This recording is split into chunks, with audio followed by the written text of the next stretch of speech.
안녕하세요. 나라와 국민을 대표하는 대통령. 월급을 과연 얼마나 받을까? 아마 많은 분들이 한 번쯤 궁금해 해보셨을 텐데요.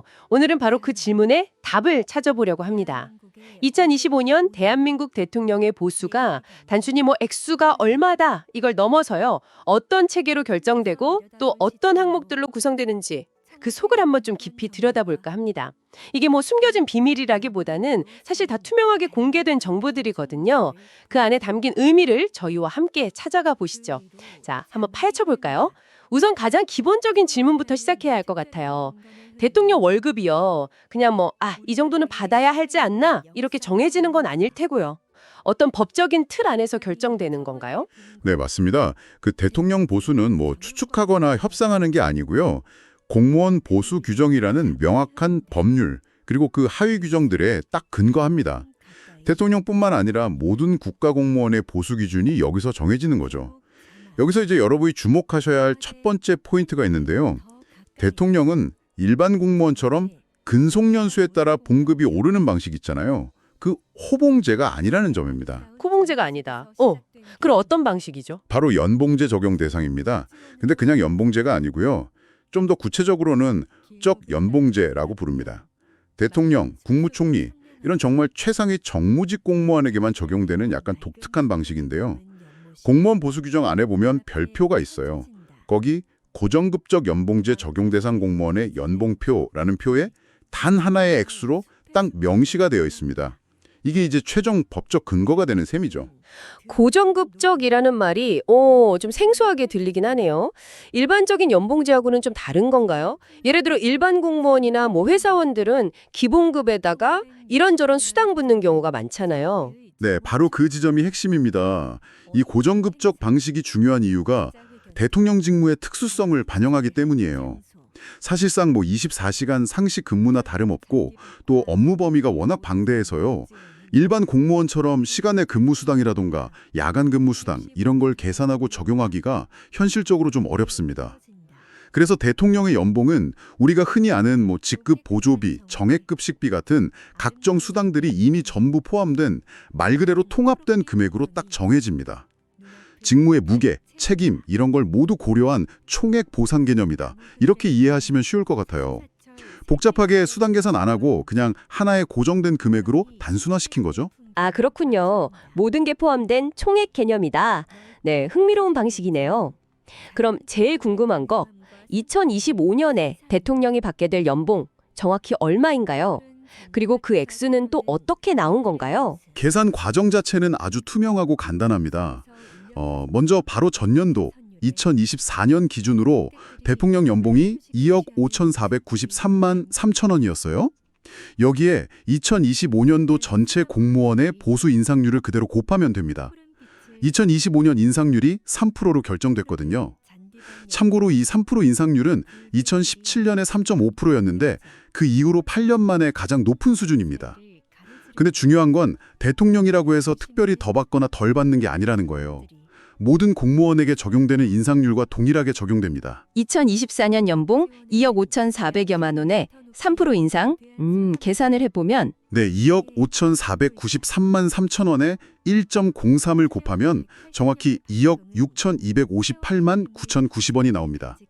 보통 반올림해서 약 2억 6,258만 원 이렇게 얘기하죠. 여러 언론 보도나 정부 발표 자료에서도 다 확인하실 수 있는 금액입니다. 연봉이 약 2억 6,258만 원. 와, 그럼 이걸 12달로 나누면 이제 한 달 급여가 나올 텐데요. 세금 떼고 실제로 손에 쥐는 돈, 그러니까 흔히 말하는 실수령액은 어느 정도가 될까요? 네, 연봉을 12로 나누면 세전 월급은 약 2,188만 원 정도가 됩니다. 하지만 세후 실수령액은 저희가 정확히 알 수는 없고요. 추정만 해볼 수 있습니다. 대통령 개인의 구체적인 공제 내역은 비공개 원칙이 있거든요. 다만 일반적인 고소득 직장인에게 적용되는 2025년 기준의 표준적인 공제 항목들 있잖아요. 예를 들어 국민연금, 건강보험료, 고용보험료, 그리고 소득세 같은 것들. 이걸 대략적으로 적용해서 계산해보면 월 실수령액은 한 1,400만 원에서 1,500만 원 사이가 될 것으로 추정이 됩니다. 물론 이건 어디까지나 일반적인 기준에 따른 추정치라는 점, 이 점은 꼭 기억해 주셔야 합니다. 월 1,400에서 1,500만 원 사이로 추정. 물론 추정치지만 그래도 일반 직장인과는 확실히 규모가 다르네요. 그만큼 세금 부담도 상당할 것 같고요. 아까 연봉이 고정급적이고 모든 수당이 포함된 총액 개념이라고 하셨잖아요. 그러면 정말 그 외에 추가로 받는 수당은 전혀 없는 건가요? 네, 그렇습니다. 공무원 수당 등에 관한 규정. 이걸 보면요. 정말 다양한 종류의 수당들이 쭉 나열되어 있거든요. 뭐 가족수당, 자녀학비 보조수당, 주택수당, 위험근무수당, 시간의 근무수당 등등 수십 가지가 넘어요. 하지만 앞서 강조했듯이 대통령에게는 이런 수당들이 별도로 지급되지 않습니다. 연봉 자체가 이 모든 것을 포괄하는 그런 총액 보상이기 때문이죠. 그리고 현실적으로도 24시간 근무 체제인 대통령에게 시간의 근무 이런 개념을 적용하기가 좀 어렵다는 이유도 있고요. 알겠습니다. 연봉 외에 별도 수당은 없다. 네. 근데 이런 질문이 자연스럽게 떠오르네요. 대통령 관저나 집무실, 뭐 전용 차량이나 비행기 같은 것들 있잖아요. 이걸 어떻게 봐야 할까요? 많은 분들이 이런 것들도 당연히 대통령이 누리는 뭐 일종의 혜택이나 보상처럼 느낄 수도 있을 것 같거든요. 이 경계를 명확히 하는 게 왜 중요할까요? 바로 그 지점이 대통령 보수를 이해하는 데 있어서 또 하나의 아주 중요한 포인트입니다. 대통령 개인에게 지급되는 연봉하고요. 대통령이라는 직책을 수행하기 위해서 국가가 제공하는 자원, 이 두 가지는 엄격하게 구분해서 봐야 합니다. 예를 들어서 뭐 용산 대통령실 같은 관저나 집무 공간, 업무용 차량, 공군 1호기 같은 이동수단, 24시간 제공되는 경호 시스템, 정상회담이나 국빈 방문 같은 공식 활동에 들어가는 예산들, 심지어 뭐 가끔 논란이 되기도 하는 특수활동비까지 이 모든 것은 대통령 개인의 소득이 아닙니다. 이것들은 국가 원수이자 행정부 수반으로서 직무를 원활하게 수행하는 데 필요한 국가 운영 경비 또는 직무 수행 지원 시스템에 해당한다고 봐야 합니다. 아하, 명확한 구분이 필요하다는 거군요. 그러니까 연봉 약 2억 6천여만 원은 세금을 내야 하는 순수한 개인 소득이고 우리가 뉴스 같은 걸 통해서 접하는 대통령 관련 시설이나 활동 예산 같은 건 대부분 국가 운영에 필요한 예산이다. 이런 말씀이시네요. 네, 정확합니다. 이토록 혼동하면 대통령의 실제 보상을 과대평가하거나 반대로 국가 운영에 필요한 비용을 개인의 혜택으로 오해할 수가 있거든요. 그래서 명확히 구분하는 게 중요합니다. 그렇군요. 개인 소득과 국가 운영 예산은 철저히 분리된다. 네. 그럼 이 개인 소득, 즉 연봉 자체 수준 말인데요. 다른 고위공직자들과 비교하면 어느 정도 위치에 있다고 볼 수 있을까요? 이 액수가 어느 정도 수준인지 감을 잡으려면 다른 고위직하고 비교해보는 게 도움이 될 겁니다. 2025년 기준으로 보면 대통령 연봉 약 2억 6,258만 원이죠. 이게 행정부 2인자인 국무총리 연봉 약 2억 356만 원보다 한 29% 정도 높습니다. 그리고 장관급 공무원 연봉이 약 1억 4,969만 원인데요. 이것보다는 한 75% 이상 높은 수준이죠. 참고로 부총리나 감사원장은 약 1억 5,401만 원, 차관급은 약 1억 4,537만 원 수준이고요. 이런 차이는 단순히 급여 액수의 차이를 넘어서 국가를 대표하는 원수이자 행정부 전체를 이끄는 수반으로서의 상징성, 그리고 그만큼 막중한 책임의 무게를 반영한다. 이렇게 해석할 수 있겠습니다. 다른 최고위직하고 비교해도 확실히 차이가 있군요. 근데 아까 대통령 연봉 인상률이 매년 전체 공무원 인상률하고 똑같이 적용된다고 하셨잖아요. 이 점도 상당히 흥미로운데요.